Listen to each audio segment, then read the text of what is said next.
Hello everybody, welcome back to Chris Bosch Props. Today we are going to do a video showing you guys my next build, which is going to be a 3D printed Ghostbusters Proton Pack. And this video is just going to show you guys kind of how I've started the process to get where I'm at and how to build a 3D printed Proton Pack. So let's jump into the video and let me show you how I've gotten thus far.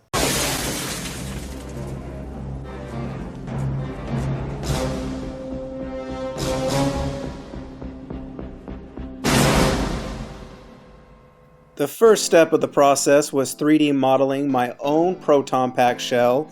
Now I used a screen-used Proton Pack shell as reference to build this shell. It went through 3 different CAD softwares because each one had its own limitations, and to get every detail I wanted, it had to go through 3 softwares, starting with Tinkercad, Fusion 360, and it was finished in ZBrush.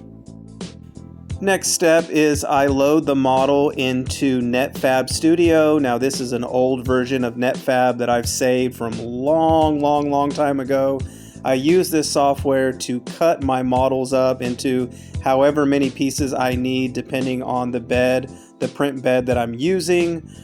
For this model, I'm using an Elegoo Neptune 4 Max and a Neptune 3, which are really large printers, and I only need to cut it up into 2 pieces. I intentionally did this with the shell because there's a lot of models out there. There's nothing wrong with those models, but they come in a lot of different pieces and it's just a little too complicated for me. So I wanted to be able to cut up the model as I need to cut it up for whatever bed that I use, and it still leaves a seamless effect to the pack shell once it's glued together, which we'll see later in the video. So I'm going to cut the pack shell like so, and then we're going to load it into my slicer, get it sliced, and I'll show you how I do the supports. The slicing software I'm using is good old faithful Simplify 3D. This is how I did the supports for the first half of the pack shell we're going to be printing. This is going to be printed with 4 shells, perimeter shells, 4 top layers, 4 bottom layers, 20% infill with a gyroid or gyroid infill pattern. And that is the supports for the top half of the pack shell. Very simple. The bridging features are really good in Simplify 3D, and we should get this printed with no problem. The first half of the Proton Pack ready. So we're gonna pull this off. This thing took forever, guys. It doesn't have the clipper firmware, and it is a snail. A few years ago, I wouldn't have cared, but now with the faster printers like the Bamboo, I'm pretty spoiled. So these are ridiculously slow. You could see how many hours it took. 154 hours. I don't know how many days that is. It's probably like 5 days. Yeah, it took a long time, and we get a lot of storms here in Texas, so good thing it made it through for 5 days. We're gonna pull this off the bed and see what it looks like.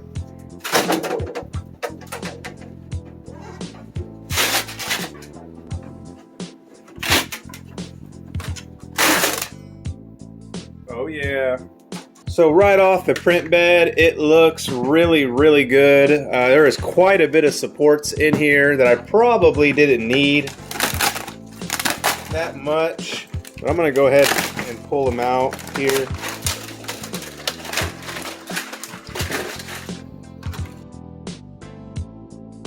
Look at all these supports.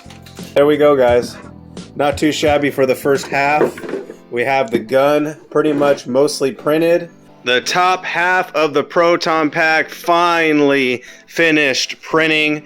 It took 3 days on this printer. This is an Elegoo Neptune 4 Max. The bottom half was printed on a 3 Max. It was literally half the time. This was my 3rd attempt. I was having layer shifts, and I figured out my belts just weren't tightened enough, but once I tightened those up, it printed with no problem. So I'm going to pull this off the bed and want to see what it looks like.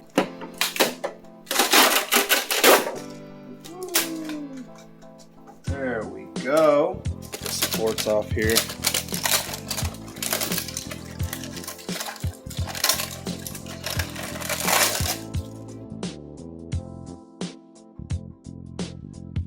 Super clean.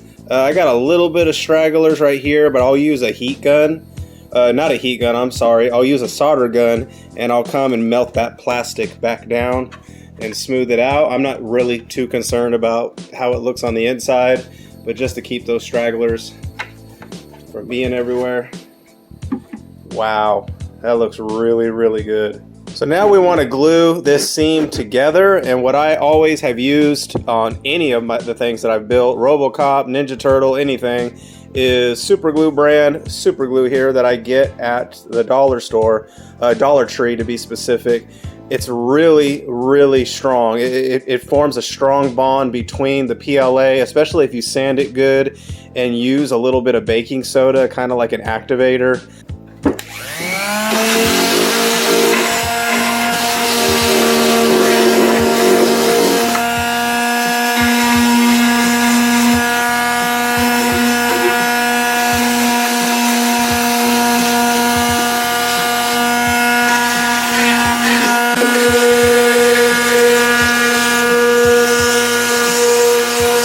Glue this seam together, I'm going to use this Gold Bond foot powder.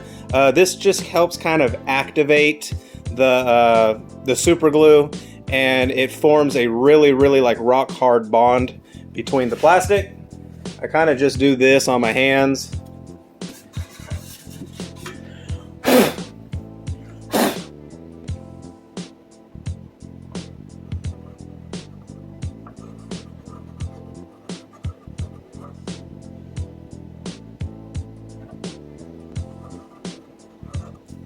That.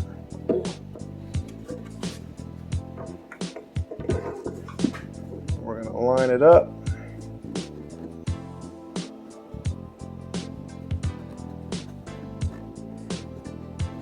We glued this sink gen portion, this clippered spacer portion of the seam, and I need to finish off this seam right here.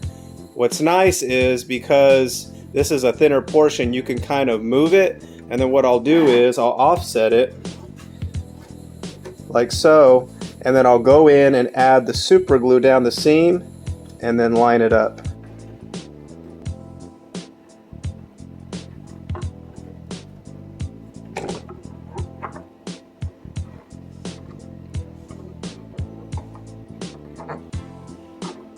I don't care about being messy really, guys, in all honesty, because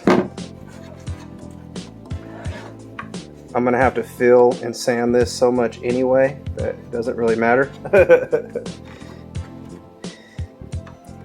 Here we go, guys. We're all glued together, and it should never break. Good to go. Now, if I drop that on the floor, it might break, but this is literally how I test stuff. Sometimes I'll just wiggle it. Is it gonna break? No, it's good to go.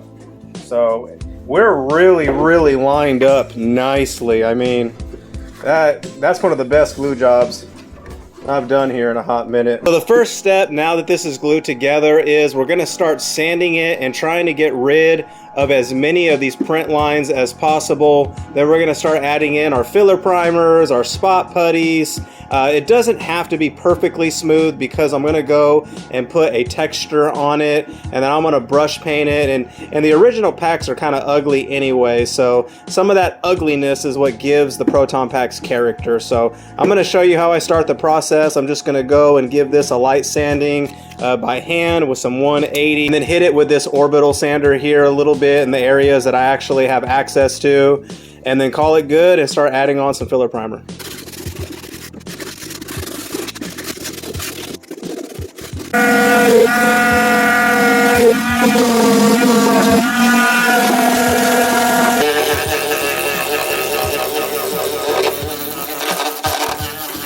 So we have this seam line here that we super glued that we kind of want to get rid of.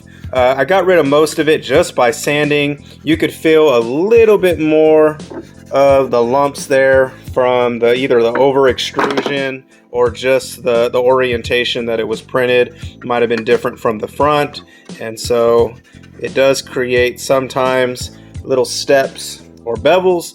Most of it is actually really smooth, guys. But all I'm gonna use, I was gonna use a 2-part like epoxy putty, but I don't think it's necessary.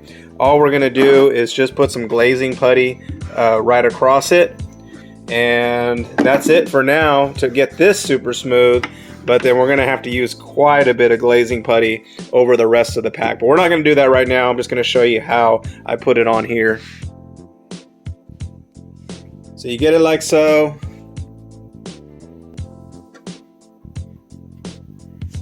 This is some old putty, so it's a little thicker than what it usually comes in the store. But actually, that's good. I'm glad that it's thicker, and because it'll fill in better.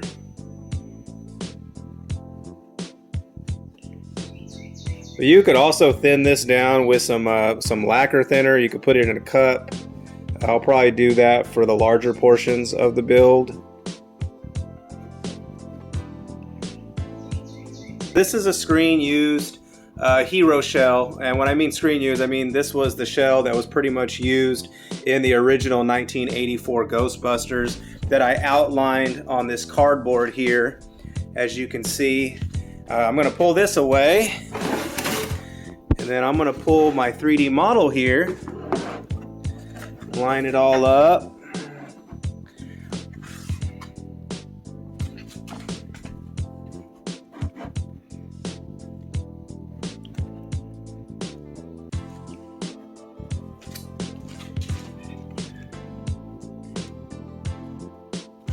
So you could see how good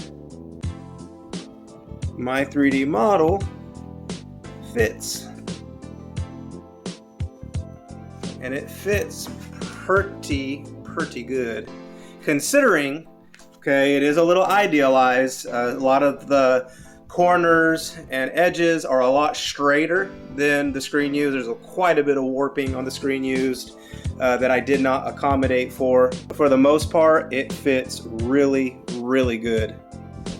Now that we got an initial sanding, we are going to put a heavy coat of Duplicolor filler primer on this to fill in a lot of those print lines. Get up on it.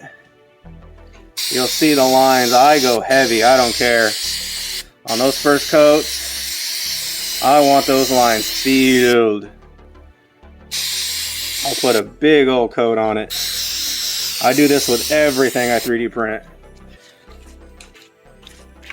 You waste a lot, but it saves you a lot of work later by just going heavy.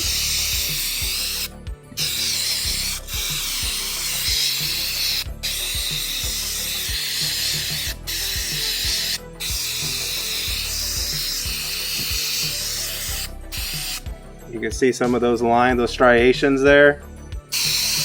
Get it in there, get it, feel it. It's still gonna shrink.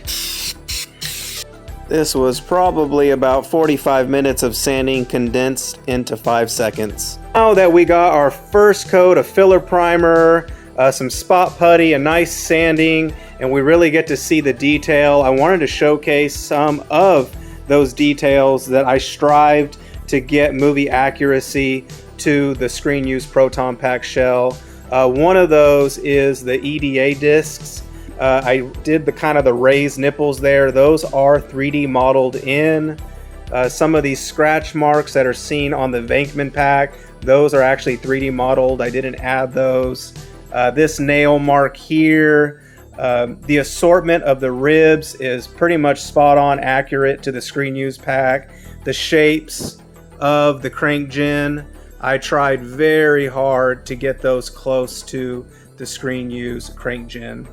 The crooked gun mount box there. There's a little step here on the power cell that I was able to get. This little curve connects to the EDA box here, and there's a step down there. I don't know if you could see it. That is also present on the screen use shell. I know you're probably thinking, Chris, you're crazy. Nobody's gonna care about that. I know, but I am crazy enough to care, and I had to add that in to my 3D model.